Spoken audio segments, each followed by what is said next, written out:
आधी मला स्वतःच्या पायावर उभं राहायची इच्छा होती, नंतर माझं लग्न झालं तर किचन मध्ये उभं राहून राहून माझे पायच पंक्चर झाले. आता मला फक्त आराम करायची इच्छा आहे. तक्षुला वेड्यात काढून पाणी समजून औषध पाजले की खूप मोठं मिशन कंप्लीट केलं असं वाटतं, आणि हिला मोबाईल दिला तर हिचे डोळे खराब होतात, आणि नाही दिला तर माझं डोकं खराब होऊन जातं. इथं दिवस महिने वर्ष बदलून जातील, पण आम्ही कुक कुक करूनच मरून जाऊ. तर कुक करायला कुक नव्हतं, सॉरी पीठ नव्हतं म्हणून आणायला गेलो होतं, पण चक्कीवाला पण चक्की बंद करून कुक करायला गेला होता. गिरणीवर जाऊन येऊस तर भदा पाऊस आला आणि सुकलेले कपडे पण ओले झाले होते.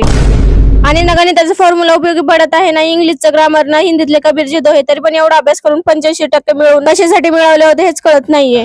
रात्री झोपून उठलं की सकाळचं काम चालू होतं, आणि दुपारी झोपेतून उठलं की संध्याकाळचं काम चालू होतं. नक्की कोणत्या जॉबचा फॉर्म भरला काय कळतच नाही. ते पण सकाळी वेगळं, दुपारी वेगळं, संध्याकाळी वेगळं, रात्री वेगळं, नुसतं दिवसभर वेगवेगळंच करत राहावं लागतं. आणि वरून आमच्या कार्टूनचं नवीन नवीन कांड बघायला पण मिळतं, त्याचं पण वेगळं टेन्शन राहतंय. पहिल्यांदाच घरी तक्षूसाठी कुरवड्या तळून तिला खायला दिल्या होत्या, आणि मस्त तिला आवडल्या होत्या. मस्त छोटू छोटू खात होती, आणि खायच्या बाबतीत आम्ही बिलकुल लाजत नाही बरं का.